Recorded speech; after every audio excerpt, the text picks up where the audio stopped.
Well, if you haven't muted, please do so.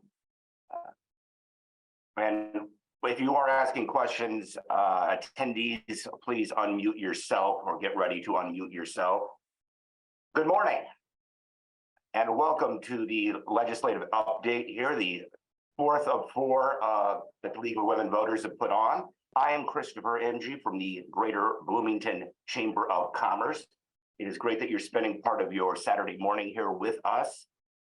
I first want to thank our sponsors today, the League of Women Voters, Bloomington, Monroe County, League of Women Voters, Brown County, the Greater Bloomington Chamber of Commerce, and the Brown County Chamber of Commerce. All right, next slide.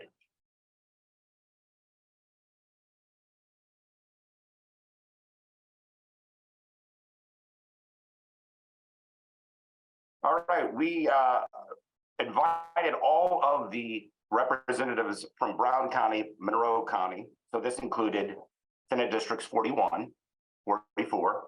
We had Representative Districts 46, 60, 61, 62. So we did invite Senator Cook, Representative Heaton, Representative Mayfield, and Representative Hall. But we are welcomed by Senator Yoder and Representative Pierce, who are joining us. Next slide. We'll have to remember that this is an informative session. It is a legislative update and not a debate. We will start with each legislator introducing themselves and giving their opening remarks. Participants will be invited to ask questions, and you will ask them with a direct message to the question moderator stating that you have a question. Include your name if it is different from your Zoom identification. We'll be taking those questions in order they are received, so please, again, unmute yourself when you are called upon. And please, attendees, limit yourself to 1 minute and maybe even 30 seconds. A timer will be visible on screen. So be sure to be paying attention to that. Keep those additional questions in reserve. So if we do have time, we will go ahead and get back to you on that. We are lucky enough to be joined by Community Access Television, the CATS, so they're recording that session. So be sure to plug it to friends and family that are not here this morning. Including questions, so each time is the 1 minute timer will show on your screen. Posing a question constitutes permission to record by CATS. Next slide. Legislators will have 2 minutes to answer each question. You'll see the timer on the screen as well. As soon as the speaker starts, I'll rotate which legislator answers the question first. You can stop sharing screen now. And we really great to be here, and everybody, let's start with some opening remarks. We appreciate everybody's time today, but let's start with Representative Pierce to give an update on what is going on from the House side. Okay, thank you, Christopher. Let me just double check my sound. Everything sound okay? All right. Okay, well, we're getting down to the sprint to the finish here pretty quickly. So Monday in the House is the deadline for us to finish consideration of any Senate bills that have come out of committee. So Monday's kind of our last day for third reading of Senate bills. And then we will move into the conference committee section of the legislature. So just to remind you, if you have a bill passes one house and then it gets amended in the second house, you can't send two different versions of the bill to the governor. So each house has to form a conference committee, which starts out as one member of each caucus, so 2 Republicans, 2 Democrats. And they're supposed to sit down and figure out if they can compromise on language that would read the same for both versions of the bill. And if they're able to sign a conference committee report, then it has to come back before both houses, and that conference committee report has to be approved. If it is approved by both houses, then that new version of the bill goes off to the governor for his consideration. Now, the interesting thing is, and this often happens with more partisan bills, controversial bills, is the Speaker of the House and the President pro tem of the Senate both have the power to remove conferees who refuse to sign a committee report. So if you have a Democrat, a minority member on a committee who just says, I don't think this is good policy, I'm not going to sign this conference committee report, what they essentially do is remove the Democrat, replace the Democrat with a Republican who's willing to sign, and then the report can move on through the process and get a vote in both houses. And so you can always tell the kind of controversial, more partisan bills by just looking at the signatures on the conference committee reports. If they're all from the Republican Party, you know that was a bill in which the Democrats really could not agree on the policy goals or what was in the bill. So this conference committee period then will last from, sometime in the middle of this week until the expected date, kind of the scheduled date for adjourning for the year is Thursday, April 27th. Now, under the statutes, under the law, we could actually go to Saturday, April 29th.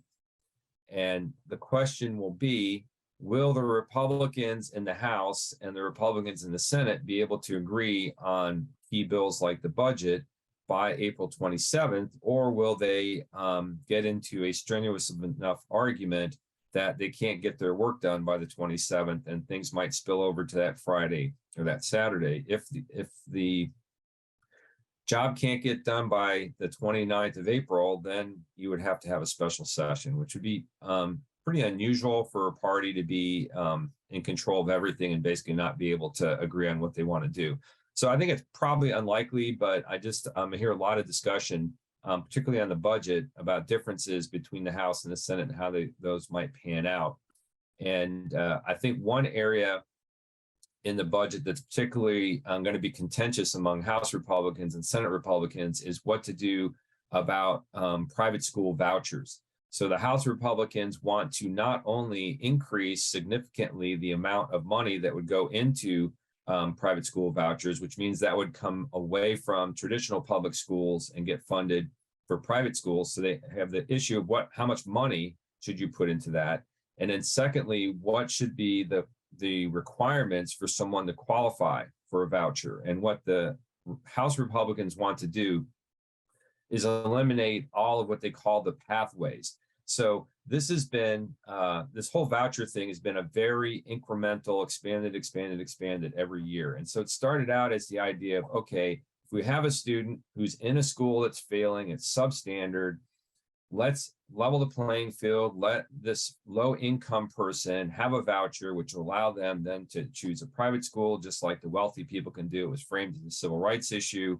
But what it really was a way to get a foot in the door, get the program established by finding a sympathetic constituency, low income people in failing schools. And then over the years, they've been expanding it. And now I think you can have a family up to $150,000 of income a year, still qualify. And the House Republicans really want to take most of the lid off of that. The other thing was that when the program got started under Mitch Daniels, I mean, the argument was, well, we're going to require everyone to try the traditional public schools. The vouchers are only for people who are not getting served by the public schools. For whatever reason, it's not working for them. We'll give them this voucher so they can go someplace else. Well, the House Republicans really want to just reshape the program to like, hey, if you just like private schools better and you want to send your kids there, we're essentially going to give you the state's tuition money to do that. So we'll have to see how that battle comes out. The mental health issue of how do we fund mental health? So we know we've got a number of bills kind of moving that want to expand access to mental health services, but we haven't been able to see exactly where we're going to end up with the funding to actually make that happen. Now, the interesting thing is there's now suddenly discussion about raising the cigarette tax to fund these programs. And in fact, we had a House Republican, fairly conservative House Republican, introduce an amendment to do that on the floor. And then he withdrew the amendment before a vote. And I think that what the Senate did is they didn't really address the funding. And so the question is, will mental health be funded with a cigarette tax increase? Will instead they go with an increase on people's phone bills to fund the 988 mental health line and kind of fund it through there, or will be some combination of both? But I'm picking up kind of these strange vibes that maybe after all these years, perhaps the Republicans are willing to increase the cigarette tax. So we'll just have to see whether that pans out. So that's going to be a conference committee kind of thing. The one thing that will really impact the budget is at the very end of this month, there is a revenue forecast. So there's this nonpartisan group of economists that, get out their crystal ball and they look at all the economic data and they make their best estimate as to what the revenues are going to be for the next 2 years. And that has a really huge impact on the budget, because if they come back and say, aha, banking crisis, recession on the horizon, revenues are going to go down, then what tends to happen is the budget really tightens down and a lot of programs don't get funded or get left out for increases. If the revenue forecast comes back and they see, it's looking pretty good despite some potential problems out there, the economy is really going pretty well, people are employed, so we're going to actually have some reasonable increases in revenue over the next 2 years, then at that point, there is a greater opportunity to increase funding for programs or get new programs, kind of up and running. So we'll have to see what that revenue forecast ends up being. And that's usually right within the last, couple of days of the month that comes in, and then that impacts the conference committee report on that. Let's see. Really there are a lot of bills that, are moving around and they're in flux now. So this is the kind of time of the session where you just kind of have to wait and see how things settle out, whether it's all these healthcare bills that are moving through, trying to get at the issue of high hospital costs and how the healthcare system's operated.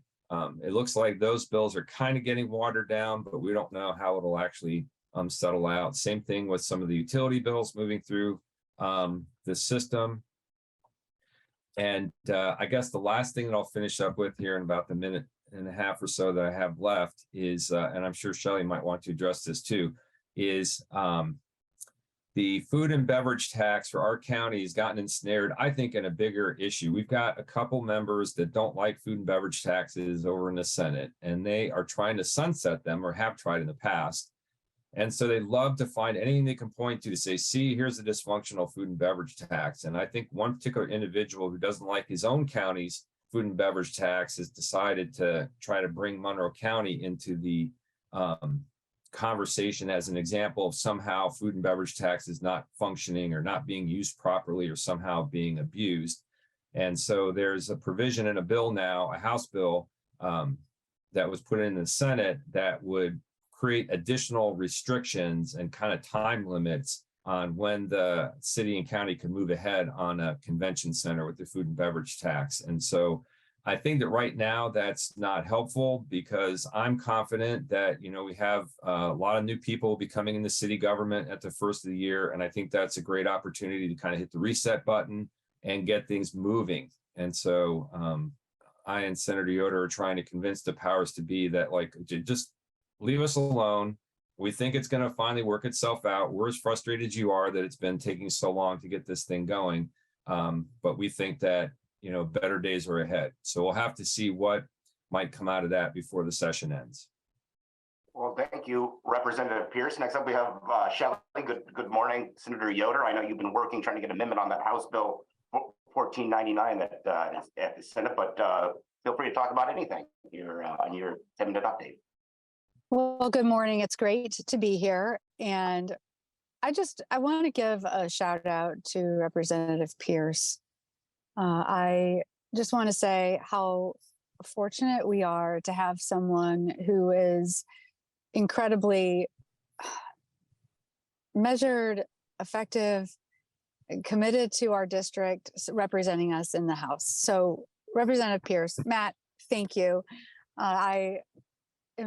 It's just wonderful to call you a colleague and to know that I have such an incredible partner over in the House. So thank you. It's great to be here. And I think I wasn't going to start with this discussion about the amendment that was added to House Bill 1499 that has to do specifically with the Monroe County food and beverage tax, but I'll start there. I was going to finish there. I'll start there though, since we were discussing it. So last Thursday, this amendment to a tax matters bill was added by the chair of the Tax and Fiscal Committee, Senator Holdman. It was his amendment, and he added it to this tax matters bill. And as Senator or Representative Pierce very effectively described it, it puts some, as what they're thinking, it puts some very serious guardrails and threatens the success and ability for our local elected leaders to do what we've elected them to do. Number one, lead. Number two, listen to constituents, and effectively to build this, to improve and expand our convention center. But actually what that amendment does, it was introduced, and let me just say, on Wednesday night when that amendment dropped, I immediately reached out to the folks that I know that lobby for our county, for our city, let our electeds know this was dropped. Nobody knew it was coming. I just wanted to, bring your attention to it. At the exact same time that this bill is going to be heard, I actually have a bill that's being heard in the House. This expansion of access for contraceptives, for long-acting reversible contraceptives, is being heard in the House. I can't be there right away. I'm going to try to be in two places at one time. But if somebody else could come, I want to just give a shout out. Commissioner Githens, she was there. She said, I stayed up all night trying to figure out how we're going to try to defeat this amendment. She showed up along with their government affairs individual, Rick Cockrum. Matt Norris showed up, who helps represent the city in the legislature as a lobbyist. And and Representative Pierce showed up. I had my Senate bill heard in the House, was able to get over there. We brought we tried to strategize on how we were going to defeat this amendment. It got put into the bill, and we were able to testify about this and learn a little bit more about where is this coming from. I will just say this. I was told it was a joke, but it's not actually very funny. It's not funny at all. But what I didn't appreciate is the chair, Senator Holdman, said to Commissioner Githens, it sounds like you need a dad figure to come down and apply some discipline. And to an elected official who is we in Monroe County, we're the only county that has all of our commissioners are women. It was so insulting. And I brought this to the attention of Senator Holdman, how insulting it was and how he should issue an apology. He said he was joking, and it was very disrespectful. But moving on, this amendment that they think that they're going to bring some discipline to Monroe County, I want to give them a heads up. They're actually in several ways removing some guardrails. Number one, this amendment is redefining how we can spend the money, and they're taking out economic development and actually saying quality of life purposes. So that's one issue, that they are removing some guardrails. Number two, our food and beverage language was passed with the requirement of setting up an advisory council. And that advisory council would have to approve all expenditures. Well, this amendment actually does keep the advisory council intact, which we have, and we've named it for our county, the Food and Beverage Tax Advisory Council. You might hear it called the FAB TAC, because it's just an acronym, and we love acronyms. So this FAB TAC, this amendment actually removes the requirement that the FAB TAC would have to approve expenditures.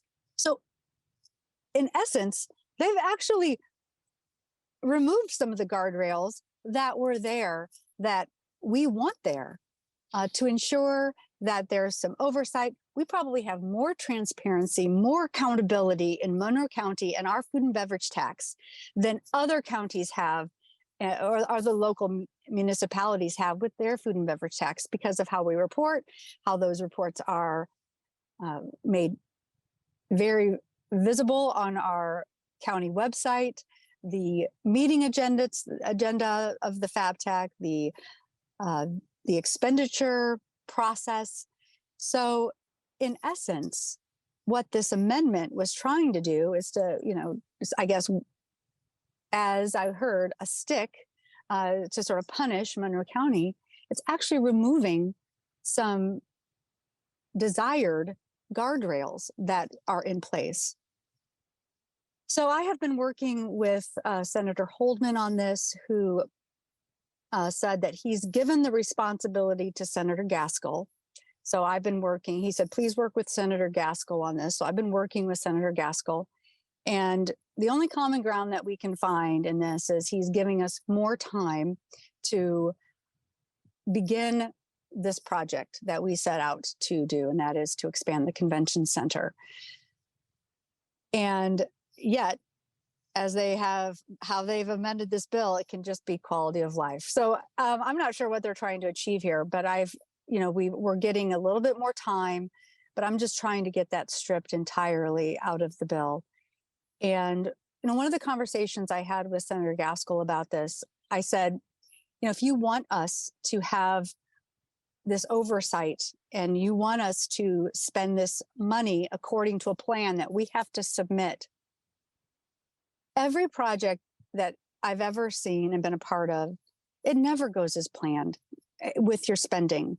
Who knows what the future could be? But if our spending is not to the dollar amount to how we committed to spending that with a plan that was submitted months beforehand, what will happen?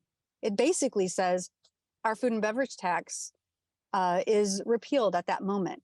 So there's very lack of clarity with how long does this report have to be? How specific does this report have to be? What does it look like that the spending doesn't completely line up with that plan? And so that is of concern. And I said, could we do it for 1 year? We'll get back on track. And then we sunset that. We don't have to do this as planned report that is only going to be placed on Monroe County.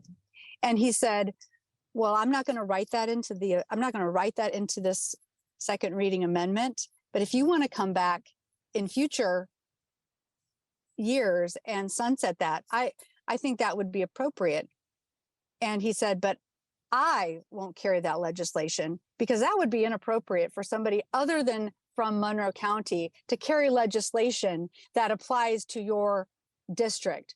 And I said, well, hello, we just did that with this entire amendment. And that did not come from me. And he was quiet, and that was the end of that. So it's very frustrating and contradictory and hypocritical, but here we are. And I'm really fighting to protect really local governance is really what it comes down to. So that's $14.99. We also have a bill, 1420, which is a utilities bill that gives more, it's a right of first refusal for our current investor-owned utilities. And we're fighting that one. That's another controversial that is remaining. And then the budget, we do have a few amendments coming up for that budget, but we do see from the Senate side some of that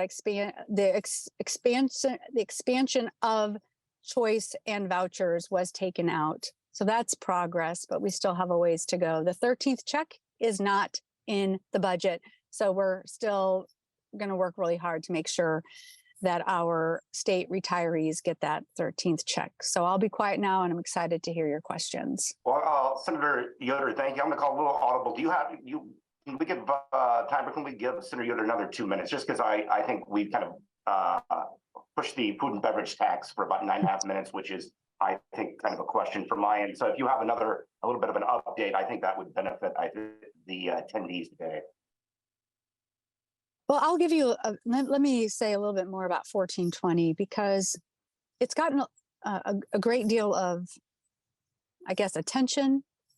And I would just say, my colleague, well, we've been talking about 1420 in terms of it's not really helping consumers at all. It really is the rich fighting against the rich at the end of the day. Who's going to get these contracts? Is it going to be transmission companies, or is it going to be our current investor-owned utilities? And it is going to have a hard time getting, it was going to have a hard time getting out of committee, but it's going to have a hard time getting out of the Senate because it really goes against our free enterprise and gives the first right of refusal for new projects.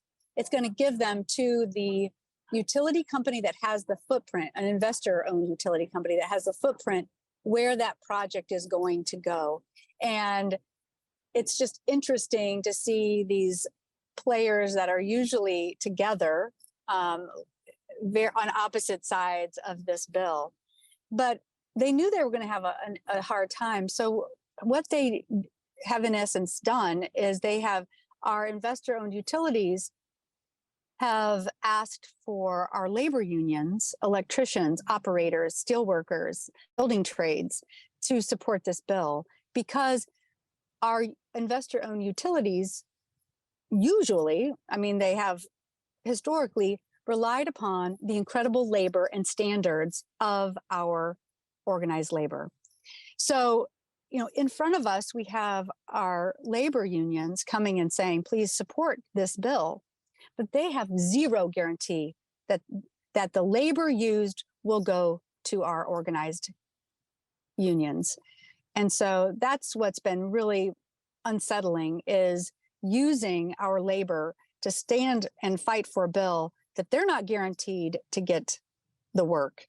And so I'm working hard to introduce an amendment on Monday that if we're going to have a first right of refusal for our investor-owned utilities, then our labor unions have to have first right of refusal for the project, for the work itself. And if they want to commit to organized labor in Indiana, then let's commit on 1420 and give them the opportunity to have the work that will definitely come with these new projects. So we're going to see where that goes because right now, as the bill stands, nobody is really watching out for hardworking Hoosiers or the ratepayer. But I think this amendment would say, yeah, 1420 is going to watch out for hardworking folks, and we're going to see where it goes. But thank you for giving me a little bit more time to talk about a bill that's on some people's radar, but not on many. Thank you, Senator Yoder. We're going to open it up for questions. A reminder to the attendees, please unmute yourself and limit your question to 1 minute. First up, Jim Allison. Good morning, Jim. If you want to ask a question, let's have Representative Pierce will start the answer afterwards. Good morning. In Maine, Alaska, and Nevada, voters are so unhappy with their unresponsive legislatures that they voted in a referenda for major election reform. And that reform would replace their partisan primaries with open primaries where anyone can run with or without the sponsorship of any political party. And then the top 5 primary winners go on to the fall election with their names on a ranked choice ballot to determine the people's majority choice in an instant runoff election.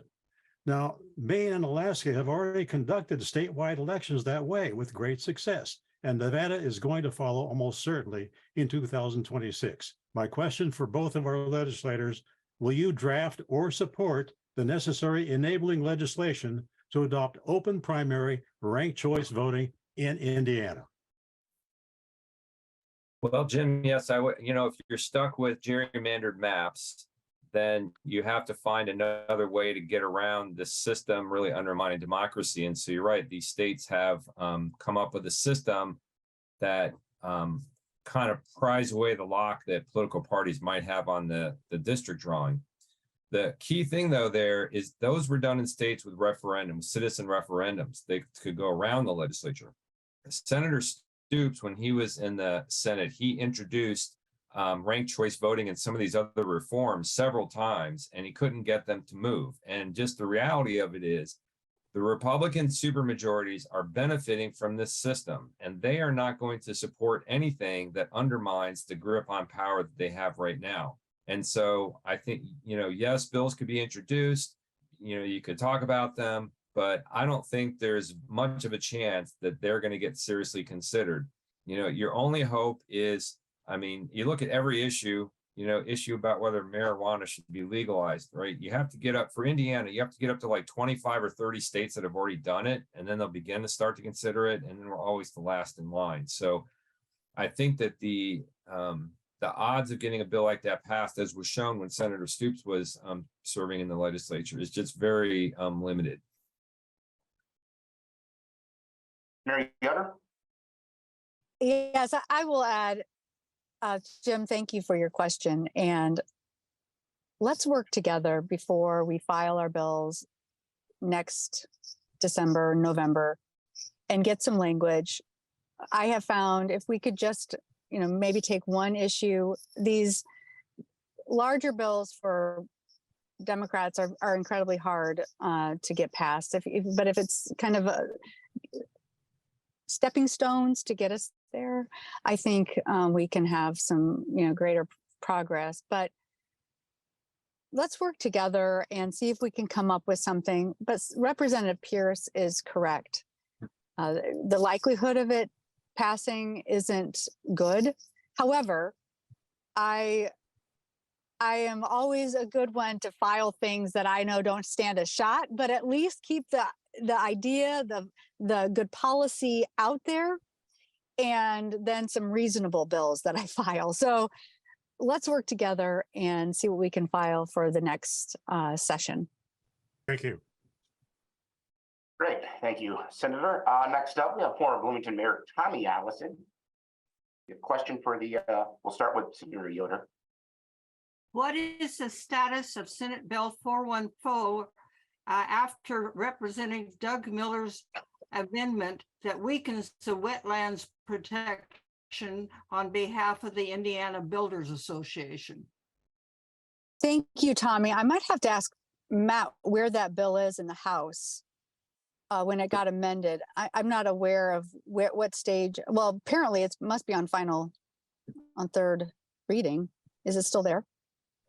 Yeah, I think that what happened with that bill is it's the 414, which was originally about sewage tanks. I just kind of brought it up in the computer. So it actually has passed the House and it's back over in the Senate with amendments, and they filed a motion to dissent. So it's going to go to conference committee. My understanding is the powers to be have ruled that the wetlands amendment on that bill is non-germane, meaning not sufficiently related to the subject matter of the underlying bill, and therefore it has to come out.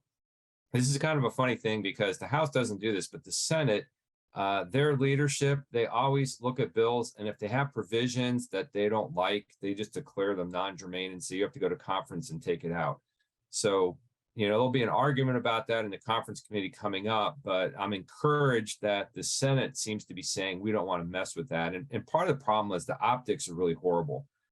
That amendment came up at the last minute. Nobody knew about it except for the State Home Builders Association. They testified in favor of it. It got shoved into the bill, and then there it was. It got tweaked on the House floor a little bit.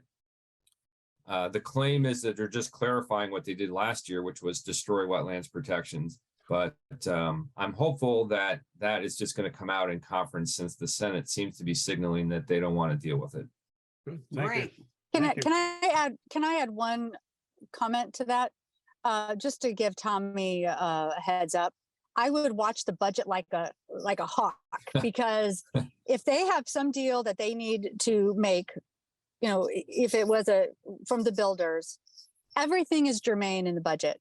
So they could take that language and put it in the budget, and that budget, it's hundreds of pages. And so they know that it's impossible to keep track of things in that budget. So if it's going anywhere, it's going to go in the budget. So really watch that language and follow the budget to see if it gets inserted there. Just call us Hawks. Yeah, and I should throw in another comment too, which goes for like any topic, is, once you've gotten something passed through one house or the other, you can kind of shop around for another home for it. So it might come out of 414, but as Shelley said, the stuff that leadership really wants often ends up in the budget, because they know the budget has to pass, or you have a special session. The majority parties normally vote for their budget. So once you get something stuck in there, there's no way to fight it.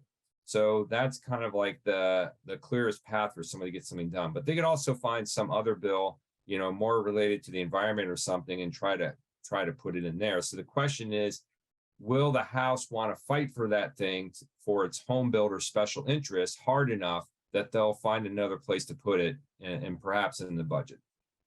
Thank you. Okay.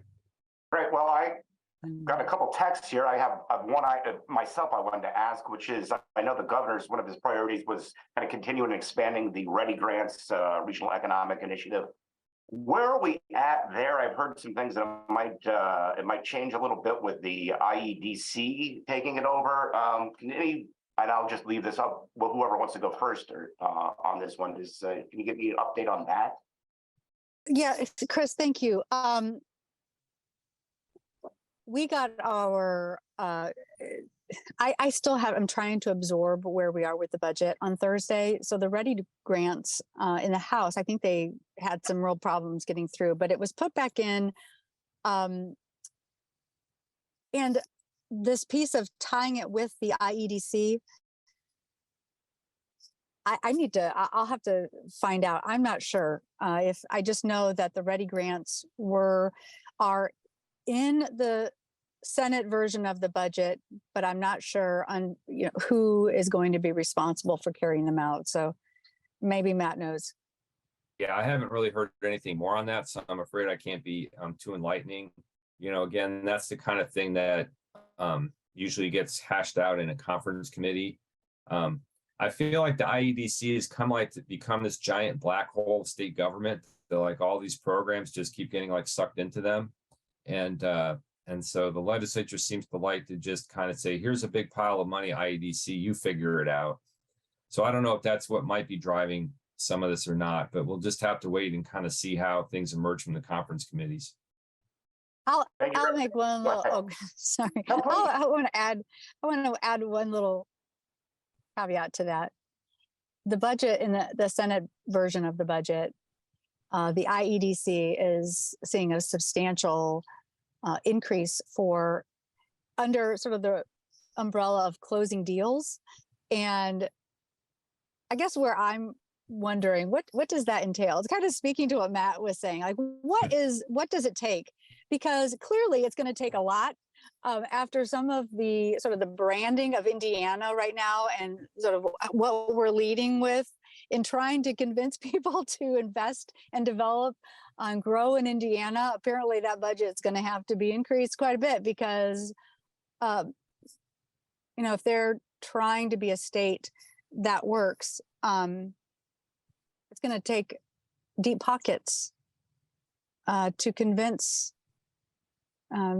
companies and business leaders to expand or build and grow, relocate to Indiana. So that's kind of where I'm wondering why there was such a large bump in that funding for closing deals with the IEDC. Thank you, Senator. Next question. What is the intent or motivation behind House Bill 1334 limiting access to mail ballots? Representative Pierce, do you want to start with that? Yeah, it's pretty simple. Ever since Trump decided that, mail ballots equal voter fraud, the Republicans have all fallen into line at every level of government. And they really don't like voting by mail, particularly. They're not very excited about early voting either. But they really just think that people voting by mail, I guess, are just a bunch of fraudsters. It's kind of interesting because they don't have any problem with people over six. Apparently, everyone 65 and over is completely honest, and they have no concerns about any fraud by seniors who can vote for any reason by mail. But they are, so theoretically, the argument they're making is, we have to be more certain that the people casting these votes by mail are actually the people they claim they are. And we're going to do that by having them provide some kind of number or something that will validate who they are. And so they're adding into this bill that you have to, provide a social security number, a driver's license, the last last four digits social security number, I think a driver's license number, or some permutation of that, and then your voter registration number if you were happen to know it. And so they're putting that into place. The problem is that if you registered a long time ago, a lot of that data is not going to be, on file. And so what that means is if you request an absentee ballot, you don't get the number on there in a way that satisfies the law, then the clerk's office has to turn around and try to contact you and say, hey, we can't send you this ballot because you haven't put the right number on here. And you got to kind of go back and forth to get that straightened out. Well, if someone has applied for their ballot late in the process, you may not get through all of that in the end. So what they're going to end up doing is, once again, tripping people up, causing some people not to be able to vote, to address an issue that does not exist. Thank you, Representative Pierce. Do you have anything to add, Senator Yoder, on that? I just wish that Senator Cook was here, because I would say that it was his bill. He carried that bill in the Senate, and the Democrat caucus tried very, very hard to amend that bill. And basically to win, to achieve the success of that bill, Senator Cook argued and made sure to bring forth every single Democrat who ever broke any kind of election law. He was ready, and he went down, Democrat, this is what happened. Democrat, this is what happened. Democrat, this is what happened. But conveniently did not bring up the fact that our current Secretary of State actually voted illegally. But it was debated heavily in the Senate, and we were unsuccessful. But Matt explained sort of the nature of the bill and how it really is going to create even more difficulties for absentee voting. So that's kind of where we were, or where we are with 1334. Thank you, Senator. Just a reminder to the attendees here today, just type a direct message to the question moderator, say, I have a question, and you will be called upon to unmute. I think we have a question from Kathy Roundtree. Kathy, good morning. Hi, good morning. Thank you. I have a question for Representative Pierce. At one point, I understand you were looking at introducing a bill to moderate healthcare costs in Indiana based on a model that had been tried in Maryland. And I just wonder what happened with that. I apologize, I don't recall the exact number for the bill. Yeah, so the idea is that, as we began to talk about our hospital healthcare costs are really high in Indiana compared to other states. And so the Republicans, pushed by some business interests, are really trying to decide what they could do to address that issue.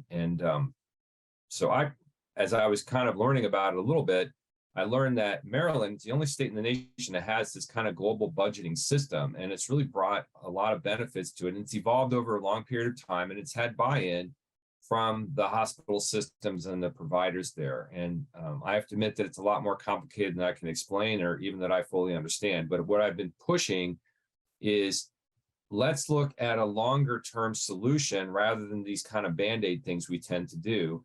And so that issue of adopting Maryland did get mentioned in committee a couple of times by some Democrats, got a little bit into the conversation, but you could tell it was more comprehensive than the Republicans really wanted to deal with.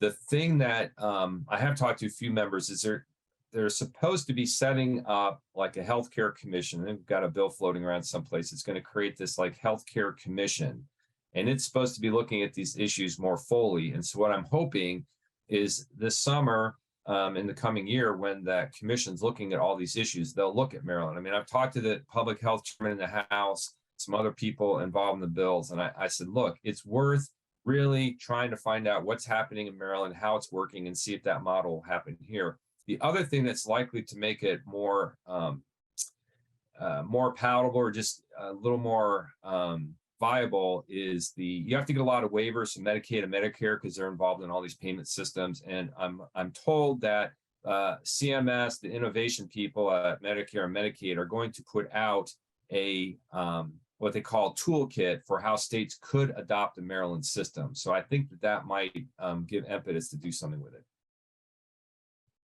Senator? You have any response to that? Or do you want to make well, public health related? I'll just say that we heard from the Republican caucus in the Senate that addressing healthcare costs was going to be a priority of this session. But I think some of those bills have really run into some serious issues. And I think one of the issue that there was it was just addressing it from hospitals and not really bringing in insurers to have this joint conversation. So I agree with Matt. I think this healthcare commission to look at costs is going to play an important role. And hopefully there will be good people around that table to attack this problem that really benefits Hoosiers and again, doesn't just, line the pockets of people who already are calling the shots. And we have an interesting bill, actually. It's Senate Bill 400. It's a Senator Brown bill. And it kind of is addressing some of these issues in a more a scalpel versus kind of a machete kind of approach with some of these larger bill or some of the sort of priority bills of the Senate. So there are lots of pieces of Senate Bill 400, but I'm kind of concerned because it was called back on Thursday, back to seconds. It was up for third on Thursday, and it was called back to seconds. And so I'm really watching that bill to see what happens on Monday, because that bill had some interesting pieces of policy in it. So we'll have to keep an eye on Senate Bill 400 to see if maybe it ends up dying in the Senate. Senator Yoder, while I have you, let's go back to education topic. I know one of interest to you. Where are we at on the referendum and sharing some of those with charter? I think it's just charter schools. And then I think we had a case, was it in Carmel, about the buying for $1 unused school property? So yes, this bill to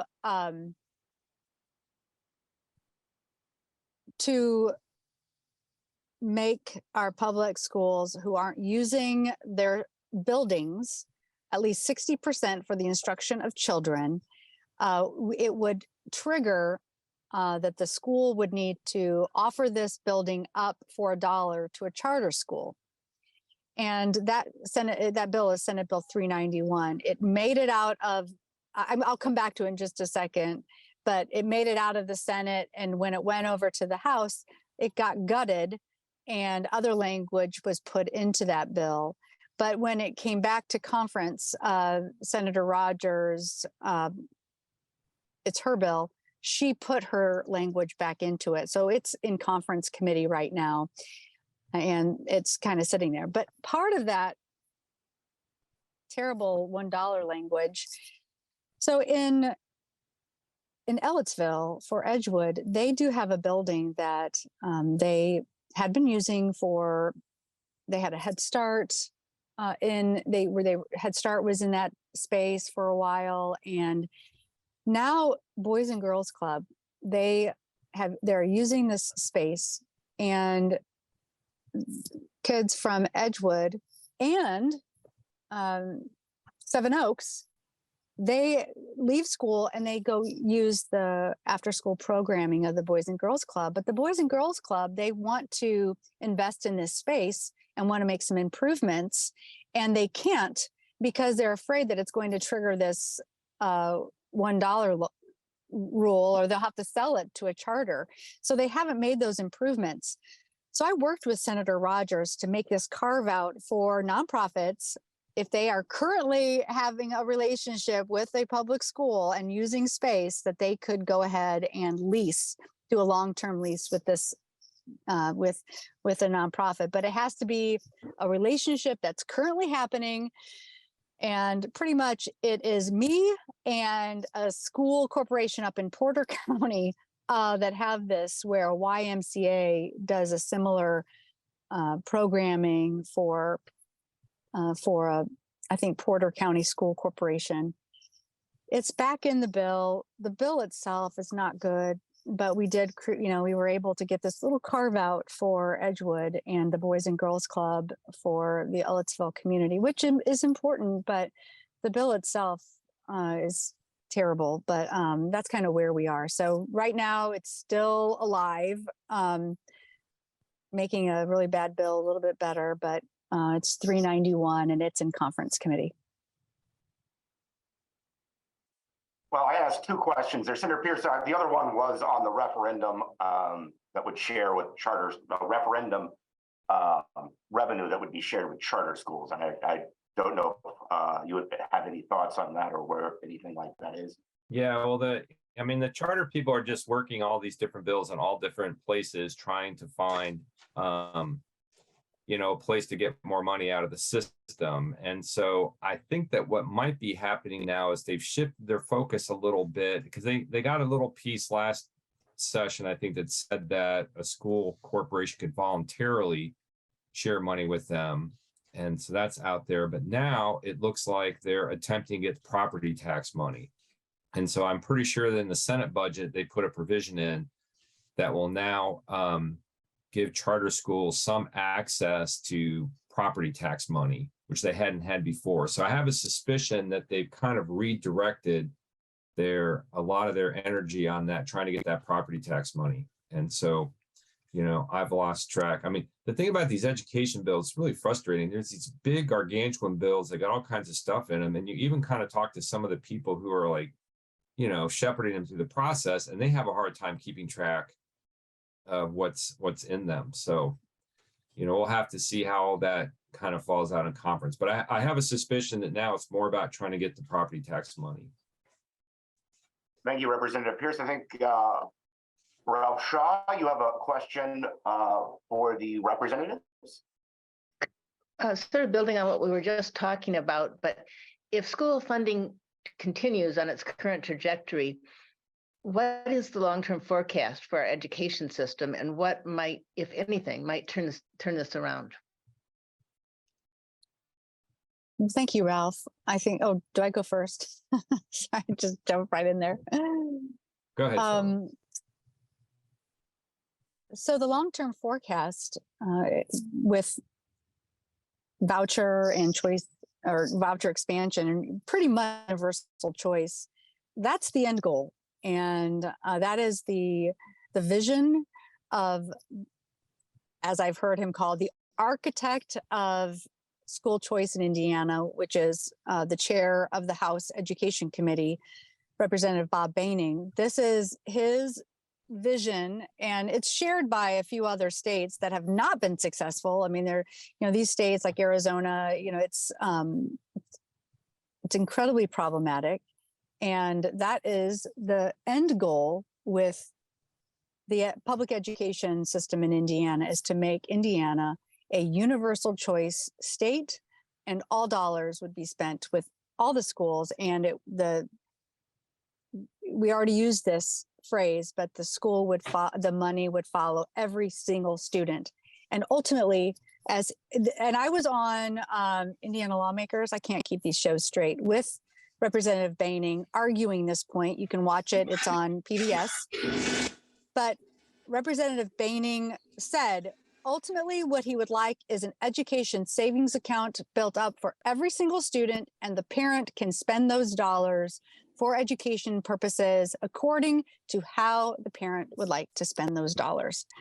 And this has happened, as I mentioned, like Arizona, and it's been an accountability and a transparency nightmare. And we already see that currently, where we've had some virtual schools completely fleece taxpayers. We've had other charter schools do the same, where they said they were going to do one thing and did another, or they don't have the students that they said they were going to have.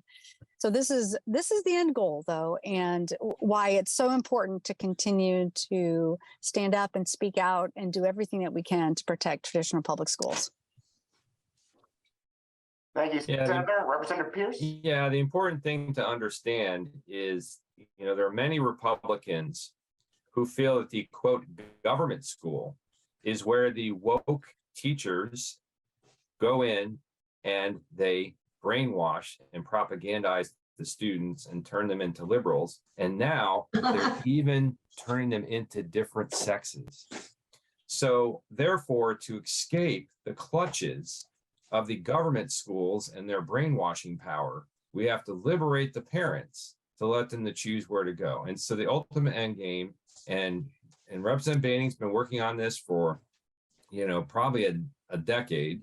And the Speaker of the House is firmly behind it. They want to get to a system. And this was the original genesis, came from this Milton Friedman idea that if you give every parent a pile of money and say, go buy some education, that this will introduce all these free market principles and competition, and therefore prices would come down, quality would go up. It's the classic kind of conservative economist argument. And so this is what they want to get to. They want to get to a system where no schools are funded directly, that all the money, whatever amount they decide should be spent on each student to get educated, will go to the parents, and they'll decide where they want to spend it at a traditional public school, a charter school, a private school, a religious school.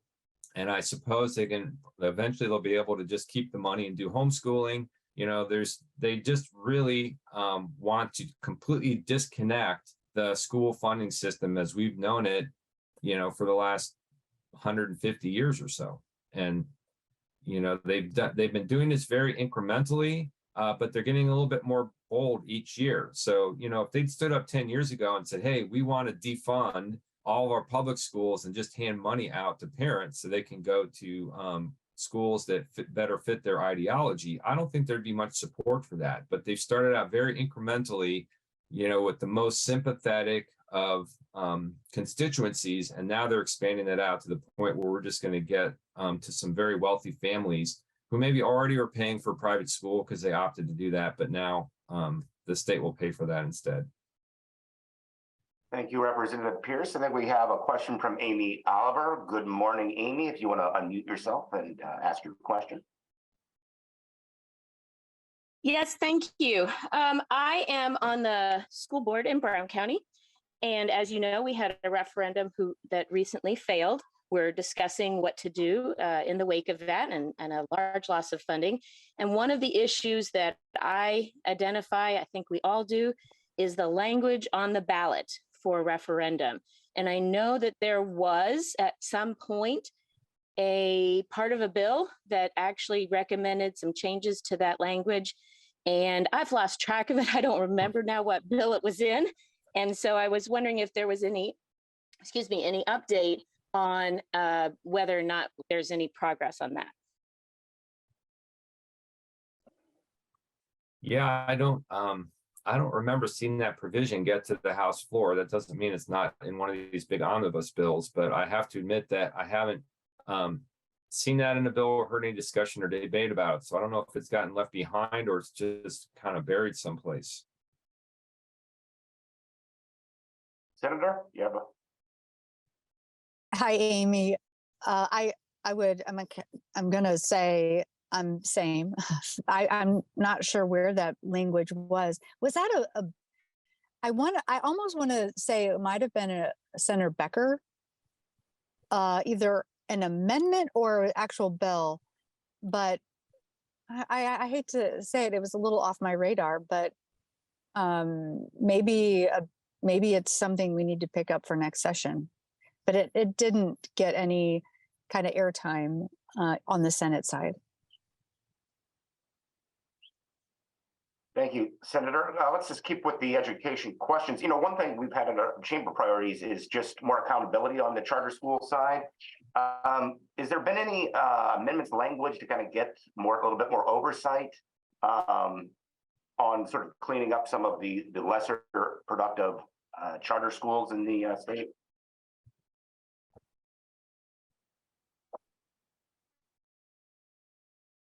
I think the answer is no. They don't want oversight. They want transparency.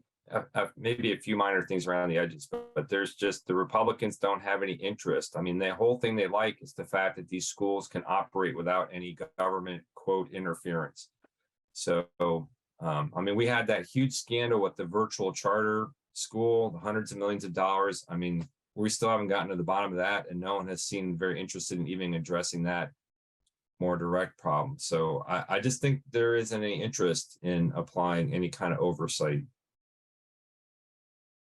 Are any thoughts, Senator, on that? Because I think that's something that I hear a little bit around about the lack of oversight. Well, I would say it's not so much a little bit. We try to expand education bills to include charter schools, private schools. If it seems to be good enough for our traditional public schools, then the same policy should be good enough for charter schools and private schools. But it just doesn't go anywhere. But it's interesting because some bills that are about when we actually had this conversation about 1608. 1608 was the bill banning the use or human sexuality education in pre-K through third grade instruction, human sexuality instruction, banning it for pre-K through third grade, and the notification or consent language if a student requests to be called by a different name or a different pronoun, needing to get consent from the parent. That all that language just dealt with traditional public schools. And even in that language, we were trying to say, if this is so important, why don't we include charter and or include private schools? And that was an interesting exchange on the floor of the Senate for sure. But I don't know, Chris, why we can't get to the same universal transparency and accountability on the part of our charter schools, especially when we're told those are public schools too. So why can't the same accountability and transparency be applied to both? But we continue to fight that fight, but haven't been successful thus far. Thank you, Senator. Anything to add to Representative Pierce? No, I think that about covers it. So I have you, Representative Pierce. Is the partisan election for school board, is that, nothing actually ever dies, but I mean, is it dormant? I think that's thankfully mostly dead, which is an interesting point because that kind of goes back to the discussion about ranked choice voting. So while you see states beginning to move to a less partisan system, kind of moving away from primaries or adjusting the primaries so that you just don't have one party kind of dominating by default. In Indiana, they're trying to make sure the party labels get on the school board candidates because they're convinced they can win a lot more school board elections if they have R's behind their names. And they're frustrated that they can't break through that because they feel on a lot of local elections, they win with the letter behind their name. So that just shows you how they're kind of moving a different direction. But thankfully that bill gets introduced. I thought it was getting a little more momentum this time around, but then it seemed to kind of collapse under its own weight. So I think that probably what's killing it off is I think that even Republicans who happen to be members of school boards, I think they're telling their Republican members, like, look, this is going to be a nightmare. I don't want to have to come into a partisan atmosphere of Republicans versus Democrats in a school board meeting. It's not going to be helpful. So I think that the fact that even Republican school board members are saying, like, we don't think this is a good thing, I think that's tended to put drag on the bill. Thank you, Representative Pierce. Senator Yoder, you want to add anything to that? I'm not hearing that language is going to appear on this. We would have to appear on I guess an election bill or an education bill or the budget, and I just haven't seen an appetite on the Senate side to advance that language. So I think in this right now, I'm going to say I think it might be dead. Thank you, Senator. This question will start with Representative Pierce. Is there, and this is from one of the attendees, is there any news on House Bill 1623 regarding coal ash? No more stringent than that would restrict agencies for Indiana Yeah, let me just double check where that is. I'm trying to get my magic computer here. 16. And I admit I am not Yeah. familiar with this one, so. Yeah, it's administrative rulemaking, and it's kind of reworking the way that these rules get made in the environmental area. And so it just, let's see, did it come out of committee? Yeah, I think it just went through second reading on the Senate, it looks like. And I know there are some attempts to amend it. Senator Paul had an amendment. So I think that I think it might be sitting on third reading over in the Senate, as best as I can tell from this. For the sake of the attendees and myself, could you give a little background on this issue? Yeah, so let me I'm trying to remind myself here what we're doing here, because there's a bunch of different stuff in this bill. It's trying to just I think it's a situation where what they're essentially saying is we don't really trust IDEM and these rulemaking situations. It's kind of been this attack on rulemaking and the administrative agencies for several sessions now, and they keep kind of circling around. And so it's going to require that rules have to be reviewed more quickly. So right now, every 7 years, the agency is supposed to go back and say, do we still need this regulation? They're going to move that down to 5. They have to webcast their meetings. I think they're going to basically give the budget agency and the Office of Management and Budget some ability to kind of oversee things. A little bit of the federal model where they kind of get the medal in the rulemaking. And it says it requires publication of the text of proposed rule in the first commenter period. So it's messing around the commenting. So it's a lot of kind of procedural stuff that's that kind of just deals with rulemaking, and then also emergency rules and all of that. So it's kind of a mess to know how it's actually gonna play out in the real world. But apparently that's coming up on third reading as near as I can tell. Yeah, and it says the bill still does prohibit standards for disposal of coal combustion residuals. That's the coal ash stuff, to be more stringent than federal standards. So this whole battle over coal ash has been going on for a long time. The environmental community is very concerned about it. They, you basically have these kind of lagoons. It's easy for the stuff to seep into the groundwater if you don't have, the proper containment. And the utilities who've let these things kind of pile up over the decades, they want as little requirements as possible to kind of just cap these things off and call them good. And so there is still that provision in the bill that would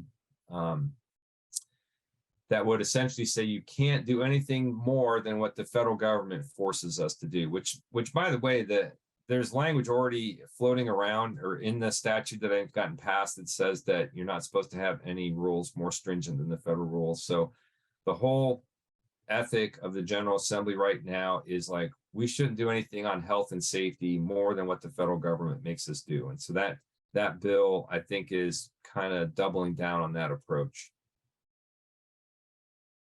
Senator? I would just add that some of these amendments sort of carving out communities that are trying to deal with the coal ash in their communities. I mean, these amendments have bipartisan support, and those communities that want to be able to have local say in how they're managing these coal ash dump sites, I think is legitimate. And that's these are bipartisan efforts. And what is easy to say is when you don't live in those communities, it's easy to say, it's nothing to see here, it's all fine. But these local communities are dealing with these coal ash sites, and that's where you're seeing the real pushback. And I think in a more kind of macro level, we're already having conversation about what are we going to do with renewable waste, and yet it's sort of trying the red herring, trying to push the conversation away. So we're talking about, what are we going to do with wind turbines when they are no longer functioning? Let's deal with the our solar panels. How are we going to decommission solar panels? Yes, we should be having those conversations, but why can't we have those same conversations, or we should have been having them, and we need to have them now, about the residual of fossil fuel consumption and coal? But this legislature doesn't want to seem, they just don't want to have that serious conversation and want to distract the conversation and just talk about how we're going to decommission renewables. Thank you, Senator. I don't see any more questions, but I do want to provide the representatives here today that are joining us for any final thoughts or anything that we did not cover. We covered quite a bit of ground here in a little over an hour. Representative Pierce, do you have any? Yeah, I think one thing that I forgot to mention, you might recall that there was an amendment put into the budget in the House that would forbid any state funding for the Kinsey Institute. And I kind of expected that to drop out in the Senate committee version, but it's still in there. So I think that's interesting. I still think it'll probably drop out in the conference committee, but what that tells me is the people who crafted the Senate budget, maybe Senator Mishler, did not want to have to have a battle with these kind of QAnon people who are in all these conspiracies, one of which has been around for 20 years, that the Kinsey Institute, that Alfred Kinsey was some kind of child molester, which is just ridiculous. And so that's still in there in the budget. So I thought that was kind of interesting. It'll be, you know, I was explaining to the speaker that if you let crazy stuff go in the budget and actually stays in the budget, the floodgates will open. And the next time around, all the crazy will be lined up like you wouldn't believe. So I'm hoping that they will get that out of it. Because to the speaker's credit, you could tell from the look on his face that he wasn't really very happy that the person who introduced that amendment requested a roll call vote. I think I mentioned before, the dynamic you get there is you have kind of the extreme conservatives, kind of the alt-right people. They vote for it because they believe it's really needed. And then you've got the rest of the alliance that puts it over the top, that gets it 51 votes in the House, are the people that are like, this is kind of crazy, but if I vote against it, I will get primaried. I will get taken out by primary, because the person who offered that amendment, the legislator offered the amendment to defund Kinsey, unexpectedly defeated the chair of the Rules Committee, who had served in the legislature for probably more than 20 years. And so people are like, if it can happen to him, it could happen to me. So I better not cross this person. And something called the Liberty, I think it's called the Liberty Caucus or Liberty Fund. They have their own PAC, and they're out there, and they're really working hard to reshape the Republican Party in this kind of, you know, alt-right image. So that's that is something I thought that was interesting. And, you know, this is always a hard meeting, this last one, because it's hard to predict exactly how all this stuff's going to come out, because so much stuff's in conference committee, depends so much on individuals and what they do on those committees, and then what the legislature actually decides to do. So, you know, we've got a lot of these utility bills that will have a negative impact on utility customers, make us pay more, and kind of reduce some of the oversight on these utilities. And, you know, they're working their way through the process, and we're going to have to see what the you know, what the final form of them is going to be. Although Senate Bill 9 already has been signed by the governor. That happened pretty quickly. That essentially removes the requirement that utilities get pre-approval before they spend money to comply with federal mandates, usually on environmental regulations for coal plants. So it's going to make it easier for utilities to kind of just start spending money and then get it approved retroactively. And then that also in Senate Bill 9 had a provision that if a utility decides to shut down a coal plant ahead of schedule that wasn't in their original plans and things they file with the commission, they have to go back and get special approval. And so again, this is kind of driven by one, just sheer protectionism for the coal industry, but then also this irrational fear that we're all going to die if we have a lot of renewables on our grid and we don't have this good old-fashioned baseload coal power plants. And I think Senator Yoder touched on a really important point, and that is while we willfully ignore environmental issues like coal ash ponds and the negative impact of fossil fuels on our climate, we're already thinking 20 years out. What happens when that wind turbine is no longer used? How will it be recycled? What will happen to it? What about all those solar panels? Oh my God, what if we have all these old solar panels laying around? It could be an environmental hazard. What about the big battery storage facilities? They could explode and burn us all to the ground. Oh my God, we got to have some regulations on that. And so it's very curious to me that when it comes to renewables, we got to get in there and regulate and be proactive and think about all the horrible things that might happen, 20, 30 years from now. But when it comes to the environmental disasters right in our midst with fossil fuels, not so much interested in that. Thank you, Representative Pierce. Senator Yoder, some final thoughts? Well, I want to say thank you to everyone, and I'm going to leave us on a high note because let me tell you, what we achieved this week for women is it's pretty great. Well, I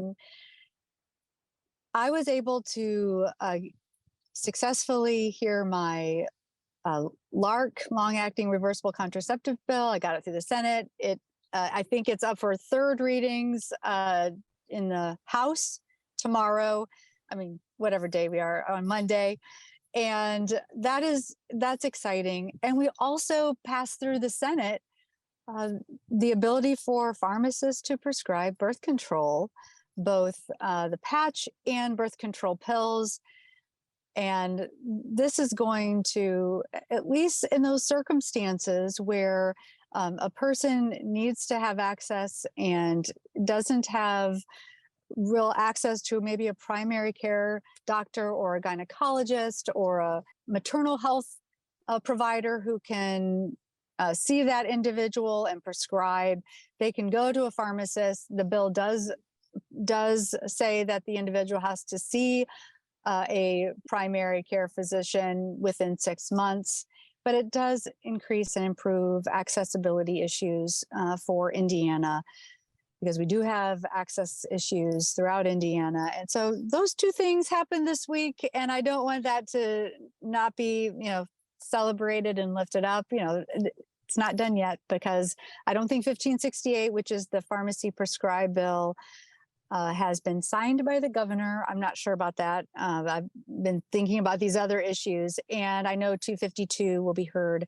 on finals in the House. So we're not quite there yet, but those are some bright spots in the Indiana legislature that I'm going to celebrate. And I've been, working incredibly hard on that LARC bill and working on the Senate side with Senator Glick on the pharmacist prescribed bill. So that's kind of a little update, but thank you to everyone's advocacy and holding our feet to the fire and participation in these events. It means a lot for me to hear from you, and that you do all the work to have these every month.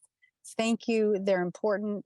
I might even say consider having one maybe in December. I know that's a busy time, but having one before we start so we can hear from you on what you would like us to be working on.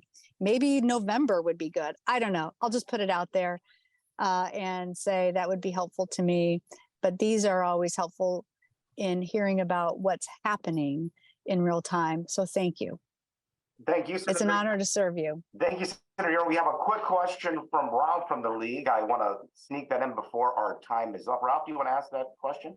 Sure. This came up actually in the local candidate forum, and they sort of said, why don't we have better cooperation and working together at the State House with people who share the values and interests of the people in this case, it was in Bloomington, because it was a Bloomington candidate forum. So could you say a little bit about what you're doing to collaborate with other people who have similar political agendas? Matt, you're unmuted. Who would you like to go first on that, Christopher?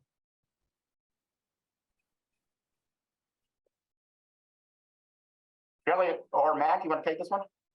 Okay, I'll go first. I'm not really quite sure. I'm not sure what the question is actually. I will just say,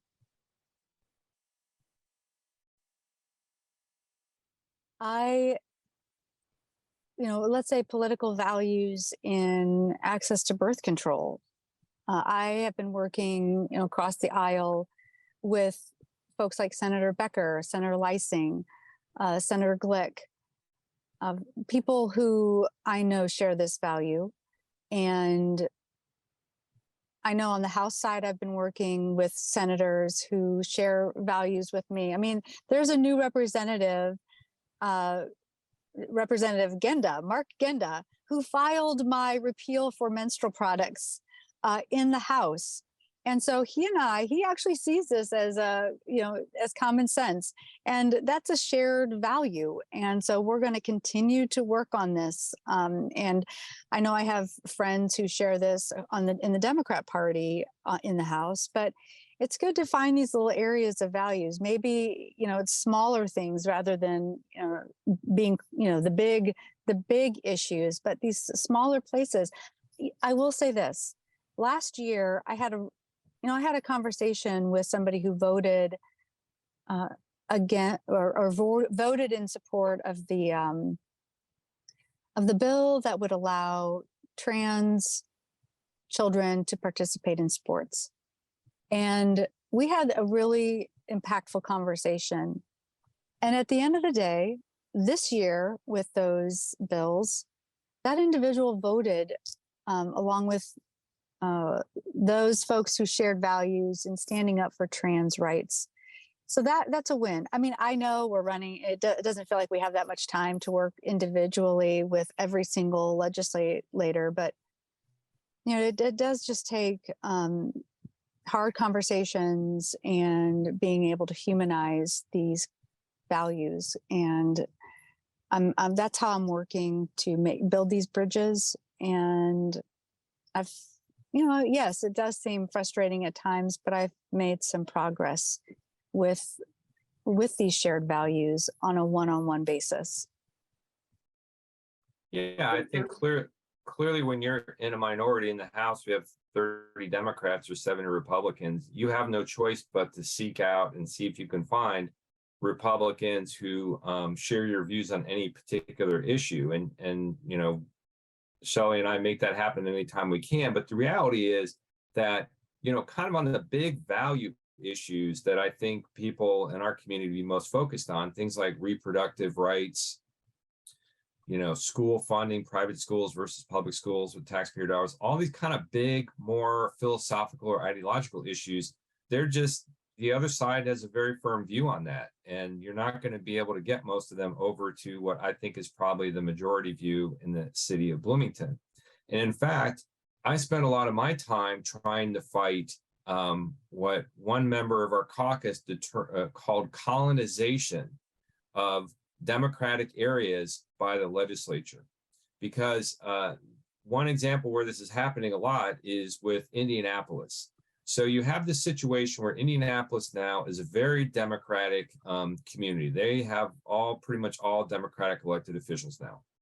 But many of their legislators are Republicans because of the gerrymandering. So they take a rural area and they make giant district and they take a little bite out of Marion County, a little bit of Indianapolis to dilute the Democratic vote so that you can have a Republican representative. And so those people get frustrated because when they're in the state house, they have the supermajority power and they can make stuff happen. But when they step out onto the street into their community of Indianapolis, they are in the super minority. And the city county council and the mayor and the prosecutor and the people there are reflecting the values of their voters. So for example, the prosecutor said, I'm not going to prosecute low-level marijuana, possession. I'm just not going to waste my time on that. Well, the Republicans don't like that. And so what do? They try to get legislation passed to be able to basically override the discretion of local prosecutors and have another prosecutor come in and prosecute all those cases. So that's what we call the colonization. It's like the old day of the Great British Empire, right? They're going to decide what happens in these far-flung lands, and self-determination is kind of out the window. So, a lot of my time is spent just trying to get the legislature to respect the fact that local officials have been elected too, and they're reflecting the goals and values of what their people want done, and that the General Assembly should not be trying to force its own values on these local communities. They should respect the democratic process there. And it's just been a real problem. Right, well, we'll leave it at that. Representative Pierce, if we could get our final slide for us. I want to thank all of our attendees, first of all, for the four of four legislative updates. I want to thank the league for putting these on. It's been a pleasure for me to moderate these sessions. They've been very informative. You can find the bills in the General Assembly website. So you want to stay active and contact your legislators on issues you care about. We will hope to see you back in 2024. If not, maybe an early one, as Senator Yoder said, in late 2023. If you did register for this update, you'll receive an email with the information from our co-sponsors.